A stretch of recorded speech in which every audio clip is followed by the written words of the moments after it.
Здравейте на всички! Много ми е приятно да ви приветствам на поредната закуска, на поредния формат "Закуси с мене", който Лимакон организира. Както знаете, последните няколко издания се така преместиха онлайн, разбира се, както и много други събития заради ситуацията в последните няколко месеца.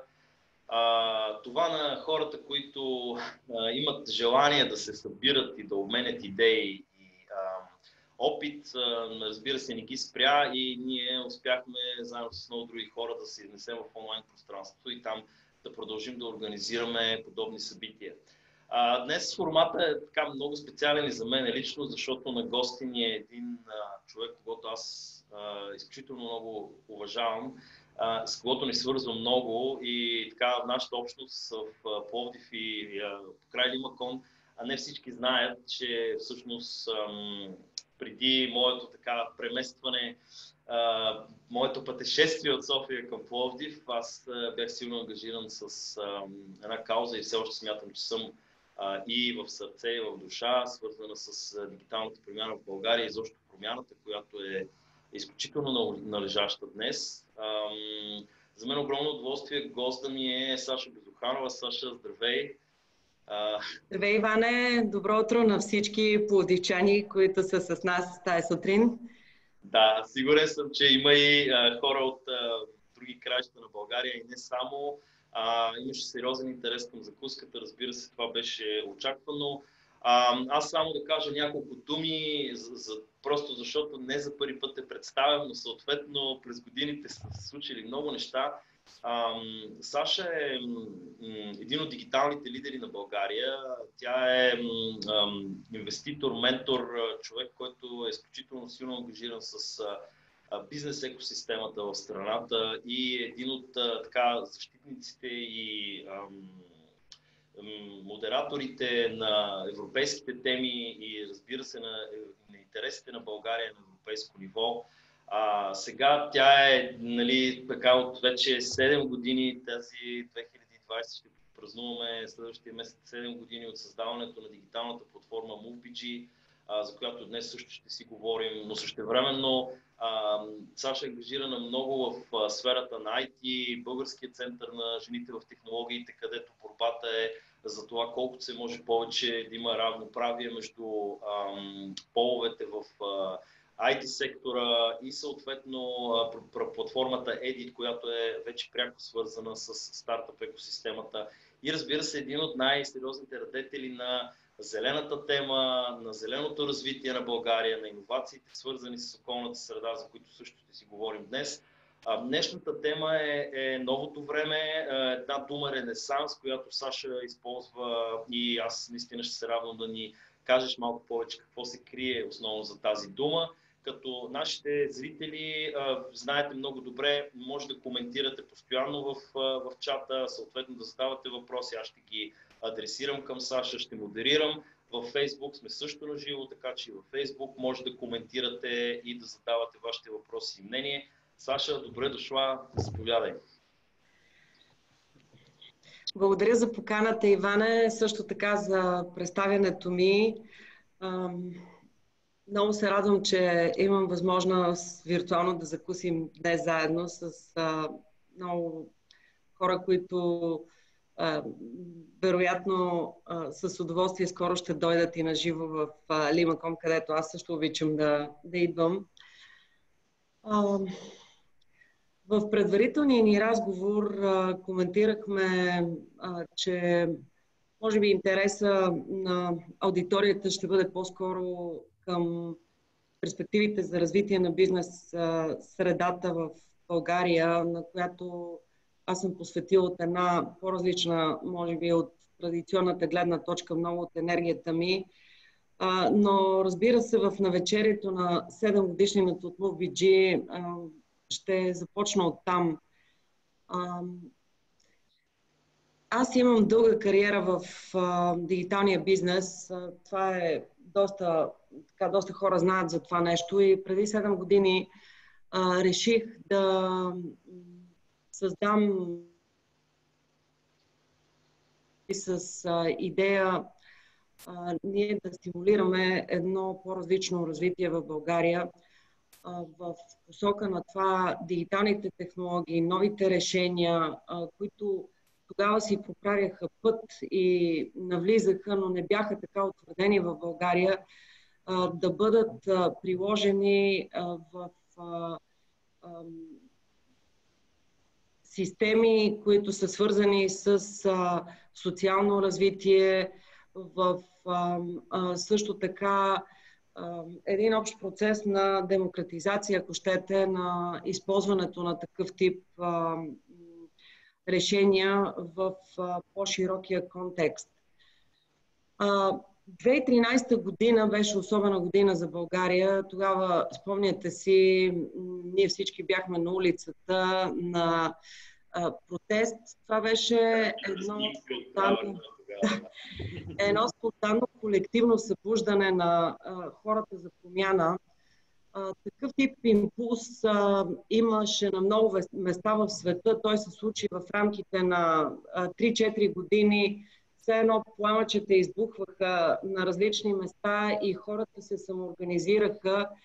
За България това беше 2013 година. Аз лично мисля, че все още няма обективен и рационален прочит на това защо и как се случи този протест. Има, разбира се, добро знание как той беше потушен и компрометиран, но темата ни не е за това. Ние ще говорим днес за бизнес. Споменавам 2013 година, защото с Иван сме, може би, малко по-сантиментални към този момент в България. Тогава се и запознахме на жълтите павета.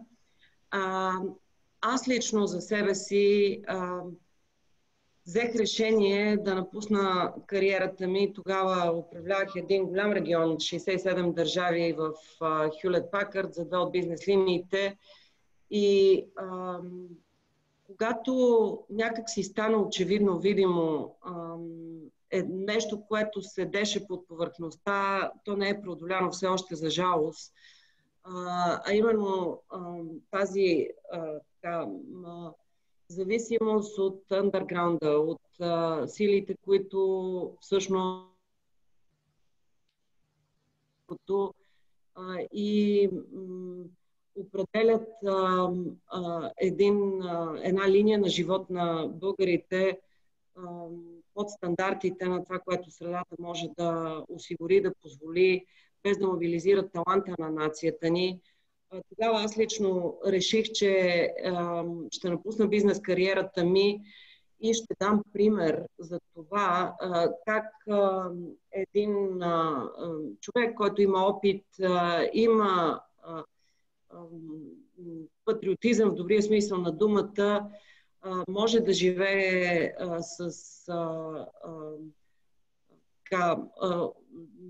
по филантропски път и създадохме OBG, за да поправим пътя на новото време. Като казвам поправим пътя на новото време, там имаше и има няколко принципа. MUBG среща и събира създаващите, градивните хора, които са обединени от общи ценности за това да допринасят за развитие на общественото, да споделят опита си, да се колаборират в името на това да се случват градивни идеи за техния бизнес, в помощ също на другите хора, но и за обществото като цяло. Аз лично вярвам, че лека за това положение, в което България се намираше и се намира в голяма степен и днес, е ако се съберат, ако се обединят именно тези, които създават добрия добавен продукт. И ние сме правили много в тая посока. През първите 2 години Ванката работеше при нас по това време, заедно с други няколко прекрасни хора. Ние работехме основно по теми, свързани с фундамента на демократичния процес на България по иновативен начин. Създадохме първия YouTube канал, който беше своеобразна непрофесионална телевизия има в момента сигурно над 1500 различни формати и това, което днес е мейнстрим знание, като например сегашния форум, ние в YouTube да разговаряме от различно разстояние, на практика ние го създадохме първи и тази идея, че проправихме пътеката, беше през пилотиране в българска среда на доста формати от такъв характер. Само аз показвам, Саша, извинявай, че те прекъсвам, моя милост зад камера в една снимка, намериха от дебационното студио на MoveBG, където нещата тогава не бяха един зум, просто и един компютър, за да можеш да случваш подобни формати. Доста сериозна техника беше тогава инвестирана и изобщо направена, за да може да се прави правилен дигитален, нали, формат онлайн. И също така пулт за миксиране, съвсем сериозна работа беше. Впоследствие имахме оператори и така. Да. Но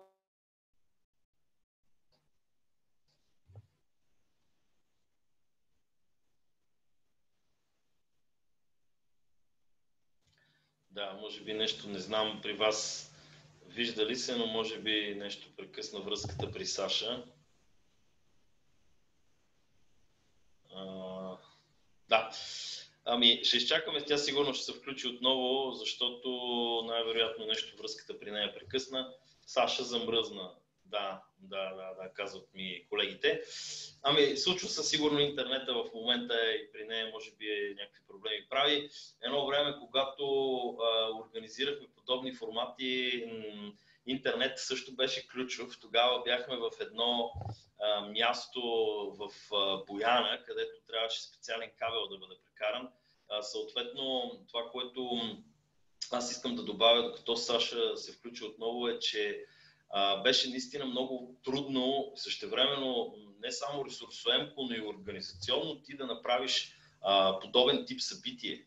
Тук не говорим вече за абсолютно лесния начин, в който ние днес просто включваме един Zoom, правим, нали, едно подобно събитие, то достига лесно до хора и във Facebook.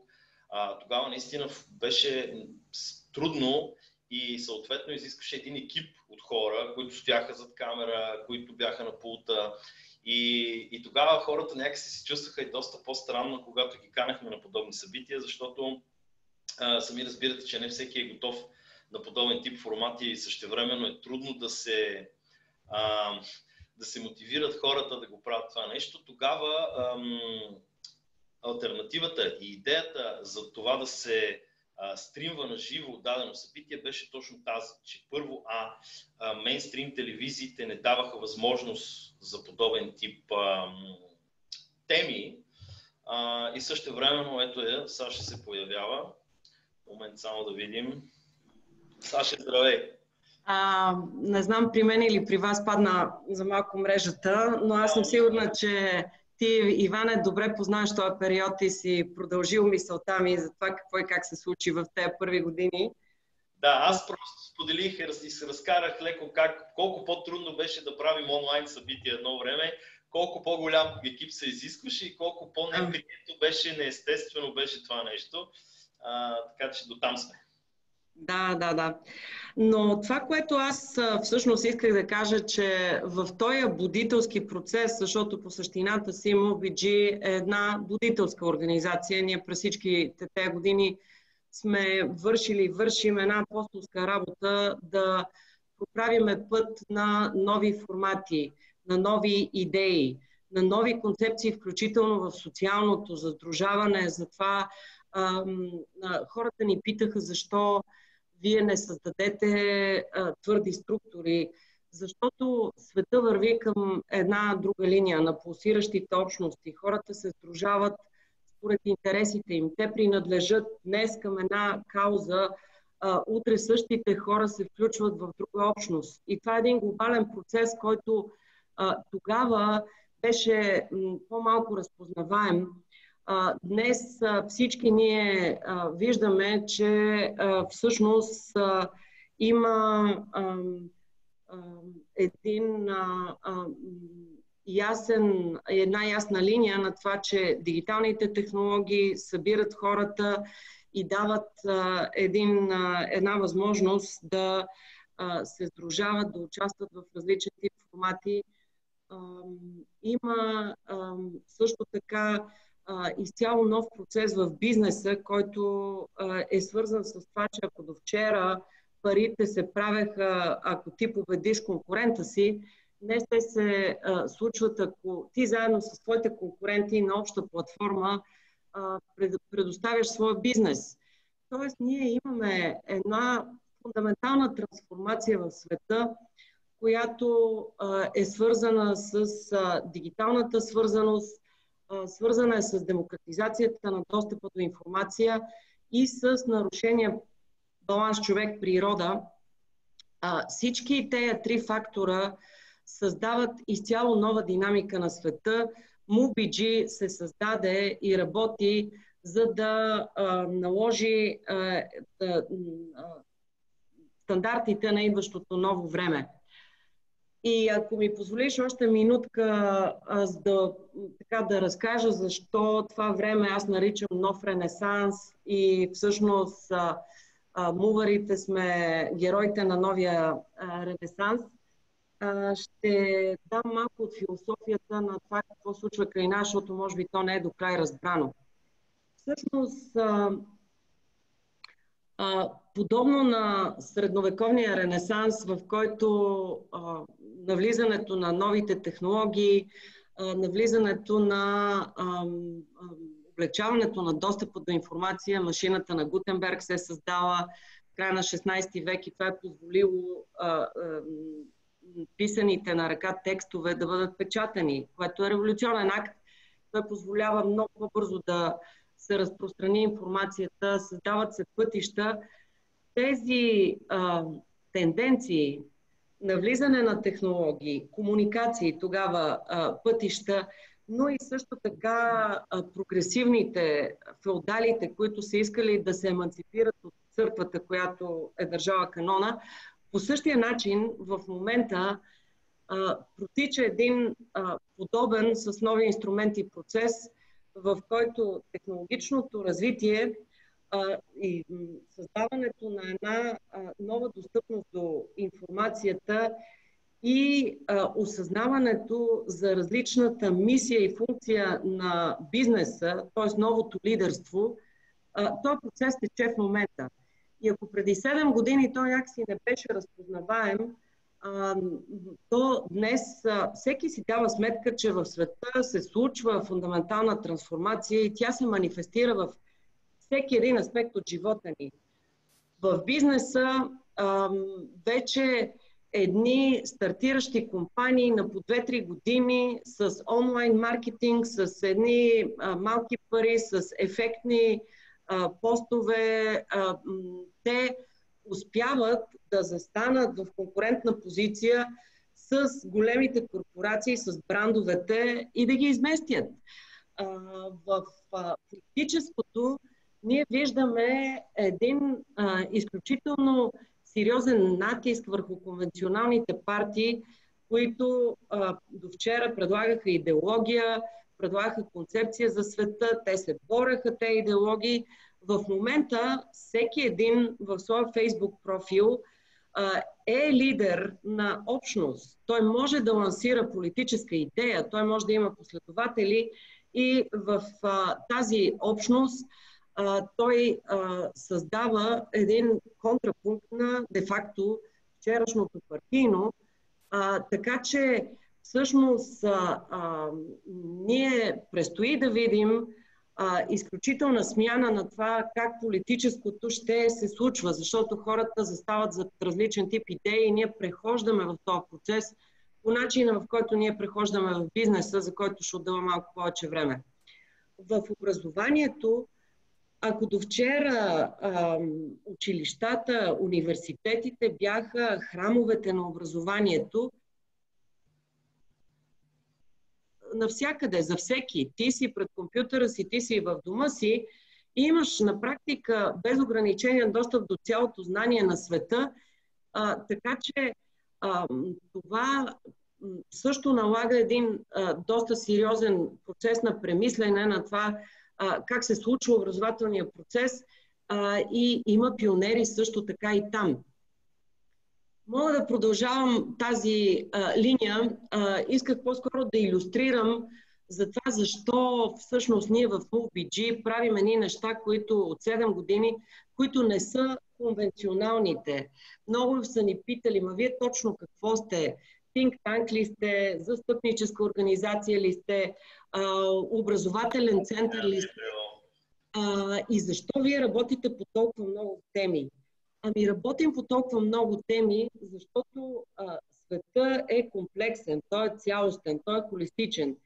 И ако България има перспектива за своето развитие, тя стъпва в бъдещето, тя стъпва върху 3 аспекта.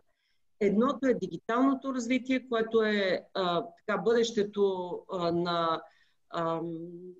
То е част от съвременната грамотност на съвременния човек и включително и в традиционните индустриални сегменти ти няма как вече да се развиваш без да имаш този дигитален компонент в своите системи. Тази перспектива на това ние да живееме еко-френдли или с осъзнатост за природата, тя е изключително важна не само защото Европейския съюз в момента говори за зелен рестарт, а защото просто утре няма да ни има. Ние толкова много сме навлезнали в територията на света, който е дисбалансиран заради човешката интервенция, че виждаме вече на персонално ниво, ето и снощи имаше грамадна градушка порой, кога в България е имало по двуметрова вълна от валежи в села. Това не се е случило тук у нас. Знаеме, виждаме в телевизора, че случва някъде в Америка, някъде в Латинска Америка. Просто природата започна да ни напомня, че този процес не е сериозен, не е за подценяване. Тъй, че живота с осъзнатост към природата, включително поглед и създаване на зелени икономически продукти е изключително важен. И също така за бъдещето е важна креативността. Важно е, защото ние живеем в много бързо, динамично променящ се свят, в който на всеки от нас в бизнес и в индивидуален план се налага да взима решения в интензивно променяща се среда. То може да се случи само ако ти мислиш парадоксално, ако ти мислиш отворено, ако можеш да реагираш бързо. И креативността, ергоизкуството в образованието, но също така в подготовката на екипите, защото аз знам, че в момента ни гледат хора, които управляват бизнеси. Инвестирайте в това екипите ви да бъдат подготвени. И ние работим в MoveBG по всички тези въпроси, работим по иновативен начин. Иван спомена EDIT, тя е голямата ни програма за работа, за обединение на стартъп общността и за утвърждаване на едни различен тип принципи в присъствието, включително и застъпничество на интересите на тази общност. Много неща сме направили, включително така имаме в цялата страна и в Пловдив приятели, партньори, хъбове. И преди един месец правим също така на годишна база анализ на стартъп екосистемата и имаме много събития в тази посока. Защо стартъп екосистемата е важна? Аз ще ви кажа само няколко данни, които са продукт на нашата работа. През 2015 и 2014 година направихме едно изследване на всичките 400 000 компании в България, които без тежест за това, кои са малки и кои са големи, за това какъв е експортният потенциал на българската икономика. И резултатът от това изследване показа, че всъщност едва 18% от българските фирми имат експортен потенциал. Произвеждат продукти, които са конкурентни на световни пазари и имат потенциал да бъдат изнасяни. Това означава, че 80%, а сега е малко по-висок този процент, от българската индустрия зависи от държавните поръчки, зависи от характеристиките на българската пазарна среда и от размера на този пазар. Това беше и момента, в който ние решихме в MoveBG, че по-скоро ще работим за иновативно икономическо развитие, и защото ти, ако нямаш работеща икономическа база, няма как да градиш демокрация. Това означава, че 80% от българските активни производители, включително вероятно някои от вас, които са сте на тази закуска, те зависят от динамиката, ще си позволя да кажа, почтеността и добрите практики в българската държава. И нашата роля като будители, ние видяхме по-скоро в това да развиваме новите практики в икономическата среда. Сега, за сравнение, в стартъп екосистемата, в която ние изследваме за четвърта поредна година, 57% от компаниите развиват продукти, които са с световна иновация. 26% от тях имат своя IP, те имат своя търговска марка и IP.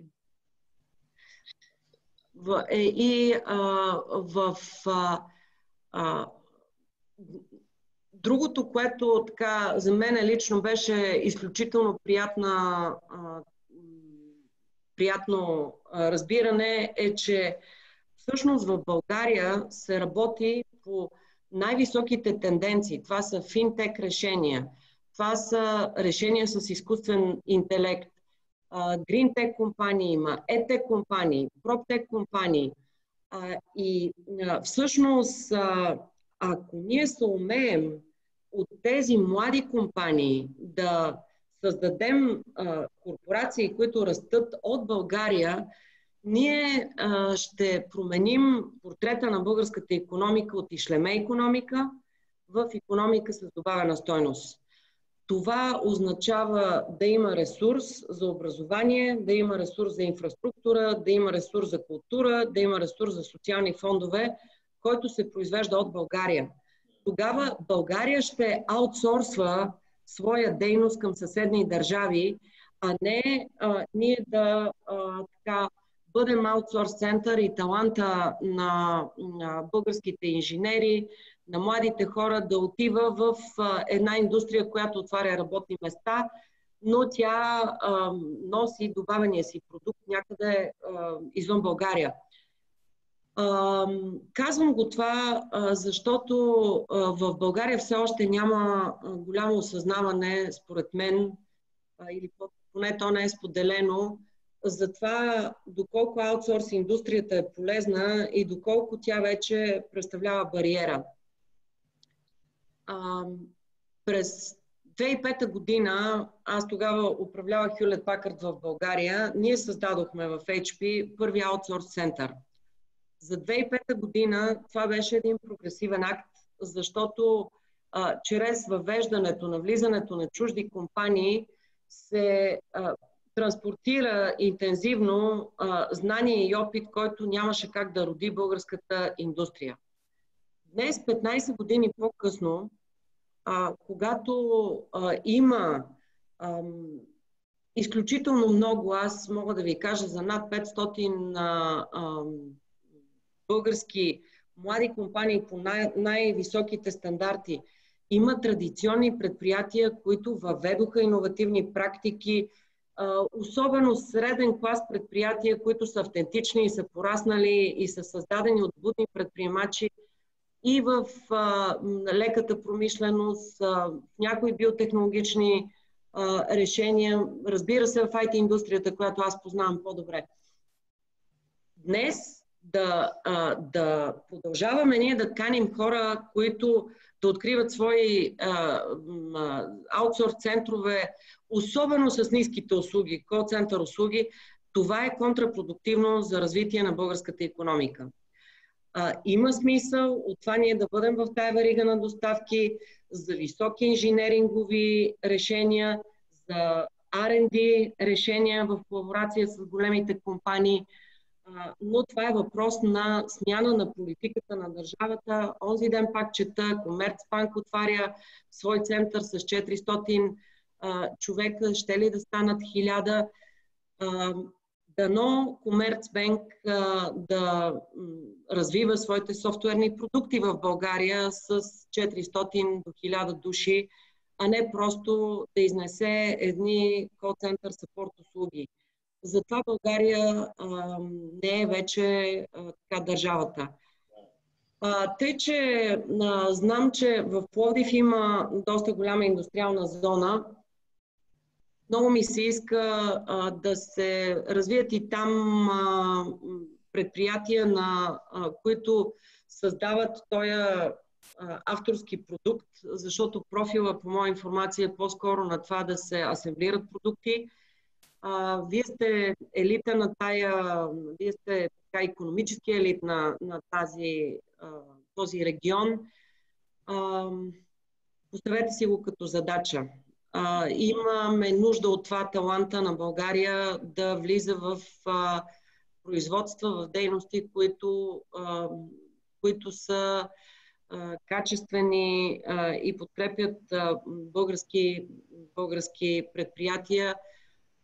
Мина времето за това да правим намотки с нископлатен труд на ръка и също така да сглобяваме готови части.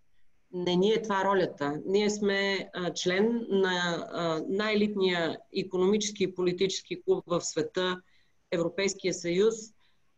Има изключително много ресурси за развитие, особено в този момент, в който Европа също се пренарежда и се премисля. И аз доста активно работя и в Европейския институт за иновации, и в EAC, и в Европейски иновационен кансил. Гледайте натам, гледайте какви ресурси има.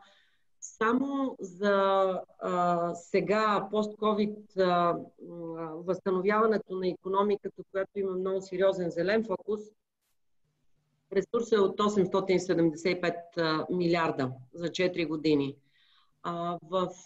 И то ориентиран, обаче, той не е безусловен, той е ориентиран към предприятия, които се трансформират по отношение на по-зелени механизми на работа, вътре в тях екологични, които отговарят на иновационните стандарти на Европа, които въвеждат дигитални технологии. Така че, ако искаме ние да вървим в такта с времето, има смисъл да развиваме икономиката ни според най-доброто, което има и при нас. А то не е малко. Тъй, че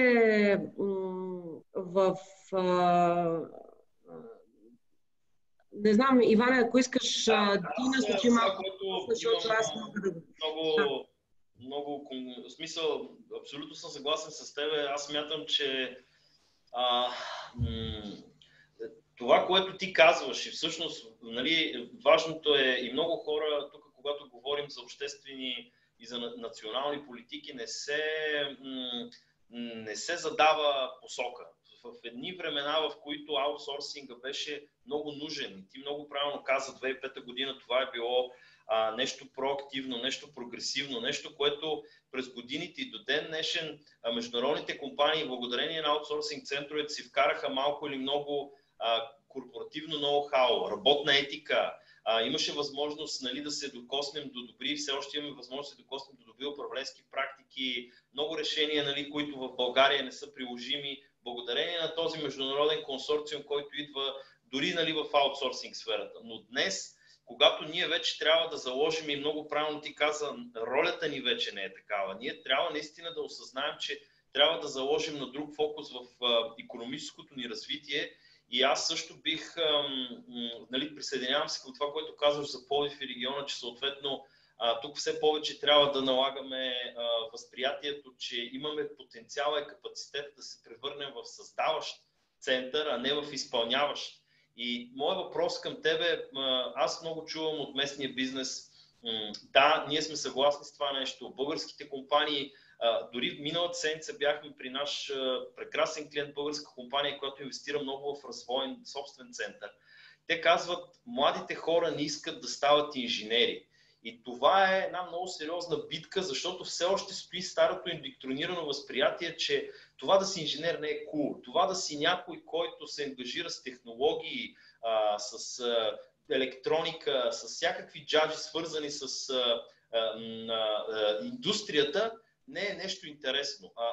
Ние, нали, с тебе сме живяли и живеем в една среда, в която младите хора са някакси много по-големи будители и вдъхновители на подобни хора, но то не достига до масовия млад човек. Какво би казала, какво трябва да се направи според тебе в тази посока? Ами, аз не съм до край съгласна с едно такова съждение. Напротив, аз мисля, че има много млади хора, които стават инженери. Те може би не стават инженери в България, защото образователната система в някои от нашите университети не съумява да се презентира по добър начин, макар че има добро инженерно образование, но много хора учат по света и остават някои от тях там. Сега има тенденция за завръщане.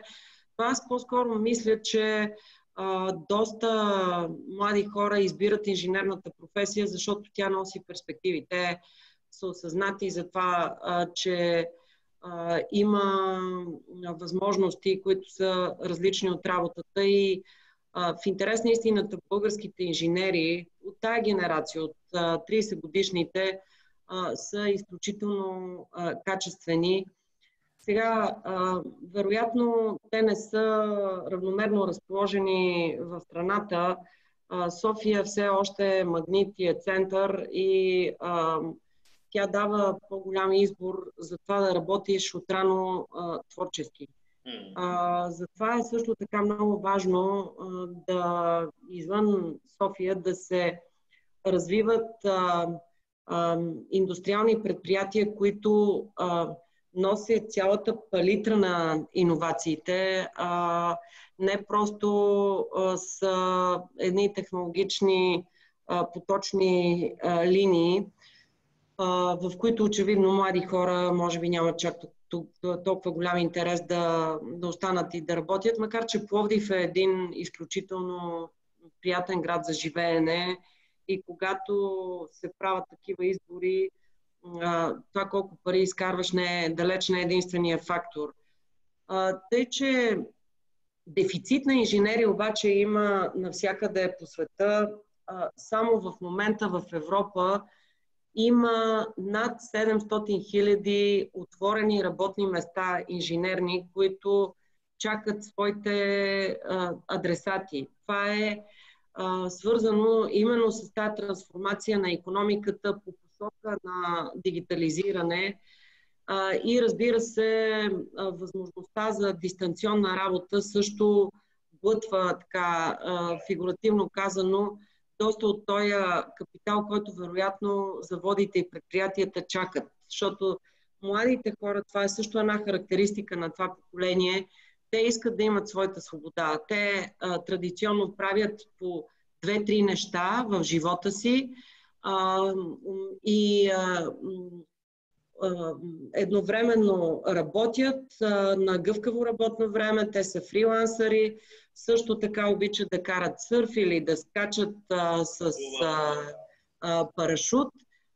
но заедно с това учат, защото те учат по цял живот, някаква нова квалификация, професия, дистанционно и прочие. И ако едно предприятие не влезне в менталитета на тая нова генерация хора и не осигури гъвкавостта, която те очакват, ще бъде трудно да достъпи до точно този авангард и ресурс. Ние направихме една обиколка, включително бяхме и в Пловдив преди 2 години, наричаше се Edit on the Road, която срещна именно тези дигиталните предприемачи, стартъпърите, фрилансерите, тая нова генерация, за която аз говоря, и традиционните компании, които често така работят през една улица, но не се познават и не говорят един език. И истината е, че ние сме свикнали младите да уважават старите, което не се е променило, но в професионално уважение в професионално отношение той има малко по-друго измерение. Младите поставят своите изисквания и ценят тези утвърдени големи компании, в които те разпознават себе си. Те виждат себе си като следващата генерация, която може да надгради това, което бащите им са създали. А не като дечурлигата, които ще дойдат да поработят тук и като в армията те ще се издигнат. Това време мина, така че ако ние искаме тази генерация, младите, нови хора,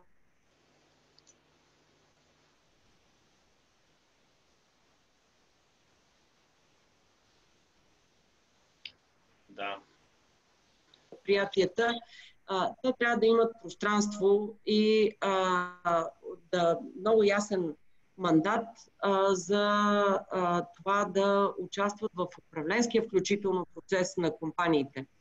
Тъй, че на твоя клиент, който ти казва, че младите инженери ги няма, може би е добре да му кажеш, че ги има, но просто може би е добре да се премисли по какъв начин те могат да се включат и да участват, не просто като хората, които запояват платките.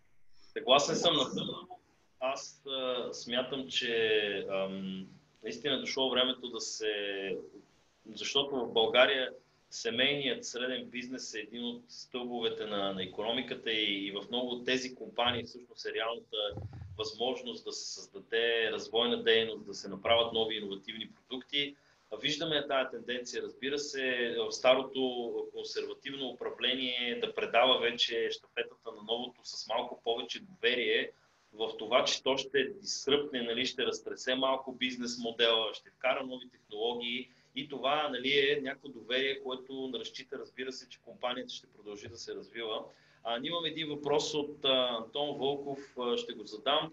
Каква е вашата гледна точка за задълбочаващото се неравенство в България? Считате ли, че то е едно от пречките пред иновативна икономика? Благодаря за този въпрос. Той е изключително важен. Неравенството се задълбочава не само в България, то се задълбочава в цял свят. И разделителните линии между хората, които имат перспектива и тези, които изостават, са нови. Те са свързани именно с този процес, за който говорех в началото. В този етап на фундаментална трансформация в света има нужда от нов тип знание и от това всички хора, млади и стари, да преходят и да се подготвят да овладеят инструментариума на новото време. Така че това е най-дълбоката разделителна линия за това кои хора имат уменията дигитални, професионални и също така социални, за това те да участват в един нов социален процес, икономически, и кои за жалост нямат.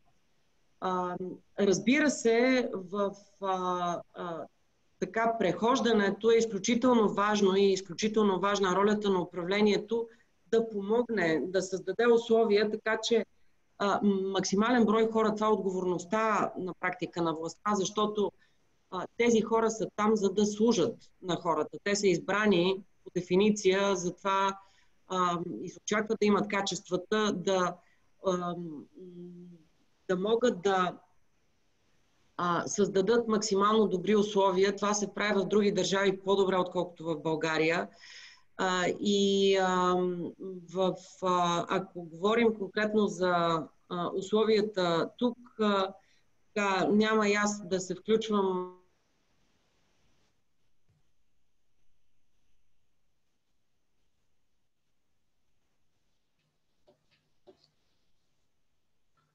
Може би прекъсна дали е за секунди или не е за секунди. Скъпи зрители, това е, разбира се, рискът на живото предаване, където понякога връзката не е добра. Мисля, че Саша ще се включи отново. Имаше един много интересен въпрос, коментар на Венци Динев, който аз бих адресирал, докато Саша се отзамръзне. Според вас онлайн събитията как могат да се популяризират в малките градове? Това е идеята на онлайн събитието, да бъде популяризирано в малките градове. Да. Вероятно Zoom има интелигентност и когато заговоря за корупция в българската среда, изключва интернета. Това е положението, хора, да видите какви са предизвикателствата на живота в дигиталния свят с интелигентни системи, които правят семантичен анализ на място. Да. Но това, което всъщност аз исках да кажа за задълбочаващите се неравенства, този период е изключително важен и той изисква наистина много внимание от гледна точка на управлението и за създаване на среда и условия хората да се подготвят за тази нова реалност. Аз ще няколко примера от чужбина. Когато започна COVID-кризата, в Германия Меркел обяви в първата седмица едни безусловни пакети за малки и средни предприятия, които бяха от 10 до 30 хиляди евро, за да могат, които се получаваха с буквално онлайн попълване на един формуляр за 15 минути, за да могат бизнесите да имат тая конкретна помощ, да се ориентират какво се случва, защото очевидно изключителни мерки за затваряне, за това да се принудително спрат предприятия и прочие, хората, които имат компании. Моля? Беше много динамично, много неясно. Да. Те имат нужда да се ориентират, да имат глътка въздух и да не се налага панически те да гонят хора, които после няма да могат бързо да квалифицират. Какво се случи в България? Мадрува се около месец и половина-два. Отпуснаха се едни 120, ако не се лъжа, 128 или 178 милиона, които са с толкова условия за достъп, че според мен и 5% от тези пари не са влезнали. Не, че българските компании нямаха нужда от тази глътка въздух в началото, за да могат в спокойствие да си начертаят плановете, но просто няма системи, няма разбиране, чувствителност за това какви са нуждите на икономиката, така че тя най-малко болезнено да се развива. Знаете същото за артистите, които буквално някои хора бедстваха. Това е духовната ни храна. Ние всички имаме нужда от този талант, който ни дава друг тип енергия, той дава друг тип заряд. И по този начин всъщност това допринася за неравенствата. Същевременно има някои хора, които виждат в тези така, преходни времена възможност да се облагодетелстват и предприятия, които са подкрепени, включително централизиране на ресурси. За жалост, тъжно ми е да го кажа, но всъщност на нашата географска територия живеят, съжителстват две Българии. Едната е тази България на модерните, иновативните, младите, нанените, градивните, те млади хора, за които и ние работим толкова много години, които създават по най-добрите стандарти на света, с осъзнатост за така, зелените практики, зелен живот, продукти, които го правят с много малък ресурс. Те са двигателите, те са, които върват напред. И една друга България, която е пленената държава, в която има икономическите зависимости между определена категория икономически играчи и властта, контролирани медии. И дефицитите идват в голяма степен от там, защото всъщност се изпускат много важни исторически възможности, включително и този в момента, в който живеем, да се направи стъпка и да се подкрепи България в развитие в друга посока. Аз много се надявам, че този процес, който тече отдолу нагоре, ще даде пространство на България на градивните, България на конструктивните, на те, които са експерти и искат по почтен начин да развият живота си, да бъдат модела, да бъдат примера, по който другите да се равняват. Абсолютно съм съгласен с тебе.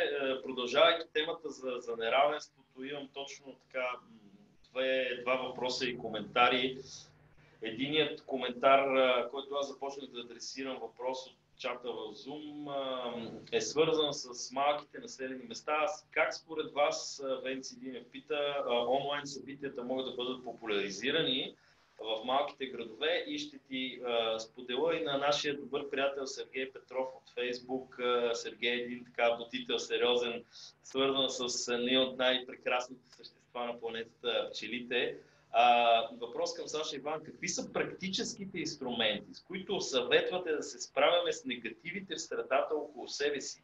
Корупция, нежелание, неспособност на администрацията, разклатен морал, липса на обединена визия за бъдещето. Тоест, тук наистина говорим отново за това неравенство, наистина за тази лека пропаст в обществото. Колко е лека, вече е друг въпрос. Какво би казала ти? Особено онлайн събитията в малките градове, аз също смятам, че там е голяма битка с мейнстрим информационните канали. Ти да отделиш време на подобно събитие, примерно да получиш друг тип информация, друг тип поглед върху реалността. Всъщност, COVID, кризата с коронавируса, тя ускори някои процеси и отвори нови възможности. В едно от измерението от добрите ефекти от кризата, редом с други, е, че всъщност покрай дистанционното образование, дигиталното знание през такъв тип платформи, като тази, в която днес се срещаме, стигна до много хора. То стигна до всички деца или поне до голяма част от децата. И според мен, ако се използва тази възможност и в по-малките градчета, има шампиони, хора, които да популяризират, които живеят на място и познават общността си. Те могат да популяризират интересен тип събития и постепенно модела, по който се въведоха образователните формати, хората да знаят за това какъв избор имат, да проследят. Сега има толкова много семинари, вебинари, обучителни формати, които са достъпни онлайн, включително и безплатно, много от тях, но просто има нужда от това хората да бъдат подкрепени, поощрени. Оттам насетне те имат целият този избор. Тъй, че това според мен не е толкова трудно. Да, вече не е Що се касае до това как ние можем да преодолеем неравенствата и да преодолеем корупцията, истината е, че ние можем да променим света само с това, което всеки един от нас избира да прави. Така че личният избор и пример е изключително важен. Ако ние изберем да имаме активна гражданска позиция, и аз тук говоря за конструктивно, градивен контрапункт на това, с което не сме съгласни. Ето, примерно, Сергей, който задава този въпрос, той е член на клуба на Changemaker-ите, една инициатива, която ние създадохме преди година. Даже бяхме в Лимаком на Пловдивската ни спирка, когато правихме обиколка в цялата страна по маршрутите на двигателите на промяната, което е българското име на Changemaker-ите. Всъщност, истината е, че не е достатъчно да дигаме палци във Фейсбук или да си говориме в едни такива формати. Има нужда заедно да заставаме зад идеи. Сега стартирахме една инициатива, която се нарича за зелен рестарт чрез иновации. Това е изключително важна задача, която стои пред България. Именно това в време, в което буквално до 2 седмици българското правителство трябва да формулира приоритетите, икономически приоритети, които касаят живота на всеки един от нас, с които ще влезне в един европейски процес за икономическо развитие и подкрепа на паневропейско ниво. Ние решихме, понеже в България много се говори за едни 15 милиарда, които всъщност май били 30 милиарда, но са 12 милиарда. Сега вчера четох, че са 9,5, но колкото и да са тези пари, това е изключително ограничена и неправилна оптика ние въобще да говорим за икономиката през това какви пари ни е заделило в Excel европейското лидерство. Ние трябва да сме наясно какво искаме да развиваме като държава и да използваме по адекватен начин този ресурс, за да не бъдем изщеме икономика, за да не сглобяваме хладилници в Пловдив, а за да правим едни екологични предприятия, които да изнасяме в чужбина и да привличаме инженерите да работят в тези предприятия. Тогава няма да има въпросителна дали ги има или ги няма качествените инженери. Но връщайки се към тази инициатива, ние направихме едно обединение от организациите, които представляват тази именно иновативна общност, стартиращите компании, иновативните компании, плюс общностите за нулев отпадък, Zero Waste, защото всъщност европейския процес е много сериозен. Там също имаше едно залитане към това ние да си дадеме пари едни на нашите стари предприятия, за да се възстановят, но застанаха 19 министри на екологията на европейски държави. Българския, за жалост, не е сред тях. Саша, извинявам се, само за една минута трябва да обърна внимание, че се случи нещо тук при мен с колегите. Просто оставам за една минутка да продължиш. Идвам веднага. Да говоря или не? Да, разбира се. Да. Това, което исках да кажа е, че застанаха 19 министри на екологията. Българският министър не е сред тях. В момента има много добра възможност ние да погледнем и да сложим приоритети в икономическото ни развитие, така че ние създадохме тази инициатива, за да помогнем на правителството да бъде чут гласа и да бъдат взети преди тези мерки, които да трасират път, тези препоръки, да трасират пътя на България за години напред по този именно маршрут, в който компании като Поленити, компании, които се занимават с биотех решения, каквито има много в Пловдив, такива, които също развиват иновативни алтернативи на пластмасата. Още един пловдивски пример с къпфи, които се създадоха от двама пловдивчани и решават един грамаден проблем, свързан с алтернативата на пластмасови изделия за еднократна употреба. Но редом с тях и по-големите индустриални иновативни решения, използващи екологични практики в своята работа, в организационния си живот да се развият. Мисълта ми е, че ето, примерно, една такава инициатива до момента е подкрепена. Ние искахме така я популяризираме активно в посока на това да се види колко много са българските компании и предприятия, които застават зад една такава идея. Ами в момента има по-малко от 600 подписа. А ние познаваме над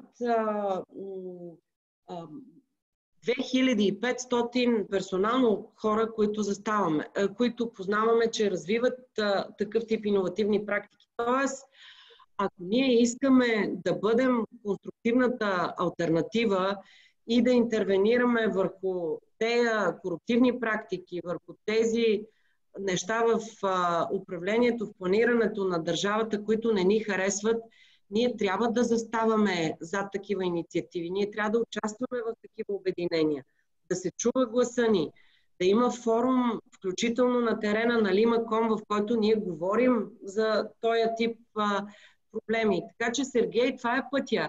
Няма как да мине без това да се ангажираме. Няма то да стане от само себе си. Аз лично също съм един човек, който разбира от бизнес. Това е моята територия и активно участвам и като ангел-инвеститор, най-вече като ментор в развитието на много компании. Но считам, че заедно с това е доста важно да отделя част от енергията, времето ми, опита ми, включително личните ми финансови ресурси за общото, за това то да се промени. Дали то е в икономическо измерение или във въвеждане на модерните практики, които са необходими за социалното обмен, развитие в България, няма значение. Изберете всеки един от вас за това с какво вие ще се включите и ще участвате повече от това да лайкнете едно или друго събитие, защото само така можем да разширим платформата за това експерти да взимат решения за бъдещето на България, а не просто за едни зависими хора. Да. Тут съм съгласен с теб. Действието е доста по-важно от физическото. Офлайн действие също е много важно. Ние вече сме в края на нашата едночасова закуска, но бих завършил или по-скоро предал топката към теб с коментар за може ли да наречете времето, в което живеем, и време на нови апостоли. Същевременно аз това, което виждам днес е, че е изключително трудно общественото мнение и изобщо възприятието на хората не само в България е изключително трудно, защото ни залива една много сериозна пропагандна машина, която същевременно ни дискредитира и нашето вярване. Тоест, ние вече сме изключително объркани в какво да вярваме и кого да припознаем като лидер, може би, като апостол, нали, ако трябва да се използва тази дума. Какво смяташ ти? Кои са тези хора днес и същевременно как трябва да се опитаме, нали, ако трябва да върна и към Сергей коментара, може би да отсяваме тази информационна ситуация, в която се намираме? Аз говорих малко за новия ренесанс. В средновековието той е продължил 5 века.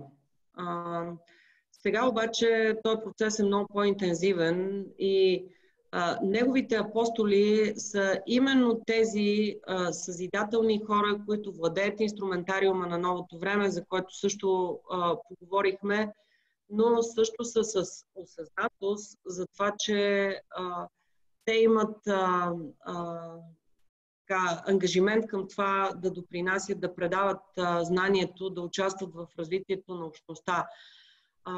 Така че времето, което настъпва, има съвсем различна парадигма. То е свързано с поделеност, с колаборация, с откритост и сдружаването в едни общности от съмишленици, от хора, които споделят общи ценности, които не просто само обменят своите идеи за бизнеса, което разбира се е също много важно, но също дефинират свои общи инициативи за това как могат да предадат това знание дали към малките градове, за които имаше въпрос, дали към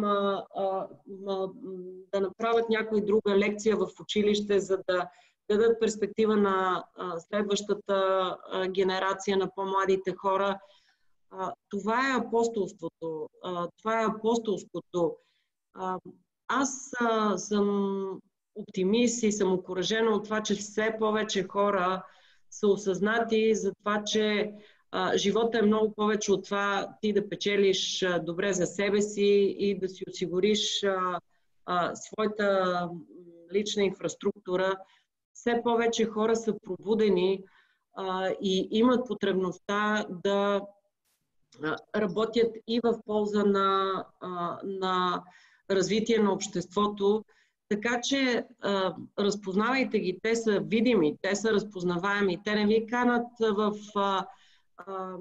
стаята без прозорци и с телефони отвън, за да оговорите нещо специално за бизнеса ви. Не, те са хора, които ви помагат за това да намерите решение на подобен проблем, който през който те са минали в бизнеса. Има нужда в момента от това всеки от нас да вземе активна позиция и да споделя. Така че новите апостоли сте вие, ако изберете да бъдете така от страната на тези, които развиват собствените си идеи в такт с нуждите на обществото, в такт с тенденциите в света, такива каквито ги разбираме. Бъдете смели, бъдете дръзки. Времето е на хората, които репликират градивно статуквото. И това е така тази софт революция, която върви по каналите на новото знание, върви по каналите на новата вътрешна свобода. Това е което и Веро, за което ние стоиме през всичките тея 7 години на апостолска работа в MoveBG. И не вярвайте на тези, които искат да ви заблудят. Те са много и имат интерес да спрат времето, но то времето настъпва необратимо. Абсолютно съм съгласен с теб. Аз не мога обаче да не адресирам тук един въпрос, който имахме в чата. Чисто практически, ти си, както сама каза, ментор и ангел инвеститор в много компании. Съответно имаш много сериозен поглед върху икономическите тенденции на световно ниво. Ако днес въпросът е такъв, чисто имаме средства, аз бих искал да имам бизнес, нали, въпросният човек, в какво бихте ме посъветвала да инвестирам? Тоест, къде е тази насока, коя е тази индустрия, може би, която е силно перспективна и трябва да бъде и в България силно перспективна според теб? В България има няколко така линии, които доста активно се развиват. Една от тях е финтек индустрията. Има доста интересни компании, които създават системи за аутентикация. Това е мобилна идентификация, самоидентификация, които са бъдещето и фундамента на целия банков процес, на публичните услуги, на това между бизнесите в бъдеще има ги те решения и сега да се случват по модерен начин. Така че заедно с това има да развиват се системи за лоялност, за всякакъв тип управленски решения, блокчейн базирани системи, новата линия, която дава алтернатива на традиционните системи за разплащане. Така че това е една линия, която има свое сериозно място. Понеже сме в Пловдив, има около вашия хранително-вкусов университет. Оттам тръгнаха няколко изключително интересни Green Tech, Biotech, Food Tech компании. Погледнете и натам. Това е огромно бъдеще. В света, знаете, има голям проблем с изхранването на растящото население. Пазарите инвестират интензивно в решения, които създават алтернативни храни. И на мен много ми се иска, аз даже отговарям за тази линия в EIT, в Европейския институт за иновации и технологии. Много ми се иска, сега така се преборихме в България да има такъв фудтек хъб.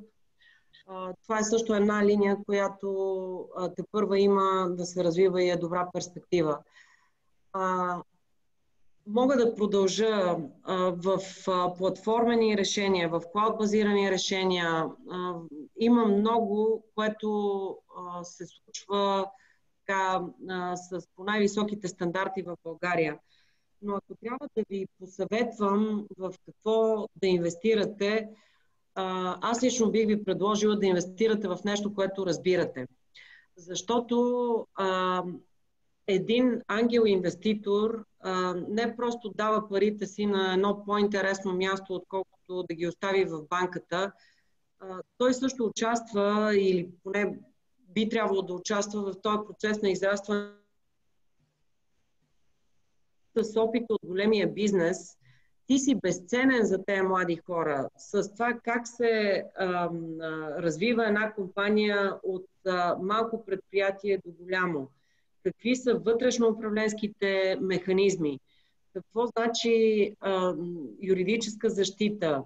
Защита на авторски права, на патенти, на лицензи? Какво означава политика за развитие на персонала? Тъй, че има какво да предаде един инвеститор като опит. И аз това бих предположила. Препоръчала. Инвестирайте в нещо, което вие разбирате, или нещо, което е ваша страст. Нещо, което ви интересува, за което учите и използвайте тая инвестиция, за да се развиете и вие в една нова територия, да разширите знанието си. Много съм съгласен с теб. Добре, аз последния въпрос имам от мене.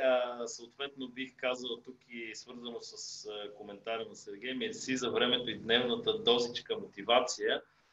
Смятам, че един от начините, с които трябва да препорваме нарастващата дистанция в обществото и същевременно усещането, че има нестабилност в подкрепата на институции, изобщо на морал, е това да си отделяме време за такива дневни дози мотивация с интересни хора и събеседници.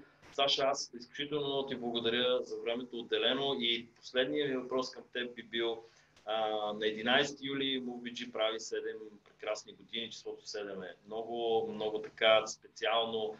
Какво би си пожелала ти за този рожден ден? Това, което бих си пожелала за 7-я рожден ден на MoveBG, ние живеем в 7 бройна система, всичко е по 7 в MoveBG, Ванката знае, 7 ценности има на нашия сайт, 7 добри идеи за... Това е кода на MoveBG, така че тя е една малко по-специална годишнина и аз се надявам, че ще можем пълноценно да я отбележим предвид мерките за сигурност, за изолация, които не знаем как ще продължат. Но това, което аз бих си пожелала на 7-я рожден ден, е да няма нужда от MoveBG. Да се случи тази промяна, за която ние работим в годините, и тази искра, която така сме палили и сме оставили много сериозна среда и в създаване на нови бизнеси, създаване на нови организации, на нови медии, в окуражаване на хора, в разширяване на осъзнаването за това как живееш според стандартите на новия ден за много хора в България. Надявам се, че тези много отворени врати, от които тръгнаха в много посоки идеи, хора, те ще оплодят средата в България, така че този процес да върви към градивното, към преодоляване на тези различия, на страха, на безперспективността, на корупцията, с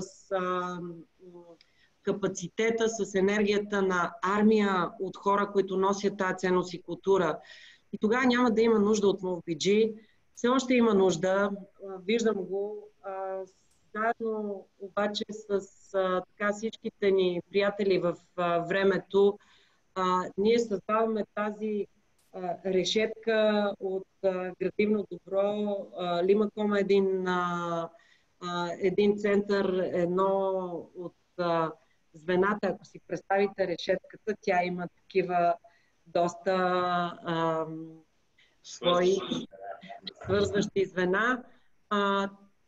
Тъй, че това е, което аз си пожелавам. Пожелавам си хората да се пробудят за това, което ние вършим като апостолска работа и в икономиката като нови практики, но също така и в живот с една осъзнатост за активната ти роля в това ти да помогнеш на социума. Иначе няма как да стане. Да. Съгласен съм, аз също си го пожелавам, защото съм видял какво прави подобен тип платформи и какво се случи MoveBG през тези 7 години. И както ти каза, дори да не е толкова видимо като цялост и повърхност, то създаде страшно много центрове, помогна на много хора да се осъзнаят, да започнат да върват смело по този път, и аз искрено се надявам с годините да имаме възможност все повече да виждаме подобни смислени хора, и много правилно каза, армията от такива хора се увеличава, и вярвайте наистина и от моя гледна точка, от това, което виждаме и в Пловдив и на други места, армията е тук, просто трябва малко, както едно време един приятел беше казал, просто и ангелите трябва да се организират, нали, защото злите сили са винаги организирани. Благодаря ти много за отделеното време, пожелавам много здрави успехи на екипа, винаги сме заедно, винаги сме с вас. На всеки един, който днес гледа, благодарим за отделеното време, пожелаваме ви тази дневна доза мотивация наистина да ви е помогнала и да продължите да правите прекрасните неща, които правите. До скоро! Аз ти благодаря, Ванка, и искам да поканя всички да се присъединят към армията на ангелите и добрите апостоли, и също така да подкрепите нашата инициатива за зелен рестарт чрез иновации, защото освен от апостоли има нужда и от модерна икономика, която да носи добавен продукт. Тъй, че, Ванка, ще разчитам да разпространиш в твоята общност също и тая възможност. Това е един малък конкретен акт. Не е малък обаче. Разбира се, Да, ние но... ще изпратим и към всички записали към нашата общност информация с статия от закуската и с конкретни линкове към тези кампании и инициативи, за които сега ще спомена през нашата среща. Много благодаря още веднъж и чао, чао, Саша. Нови срещи, благодаря за поканата и много се радвам, че закусихме заедно днес. Ясно така. Чао, чао. Чао.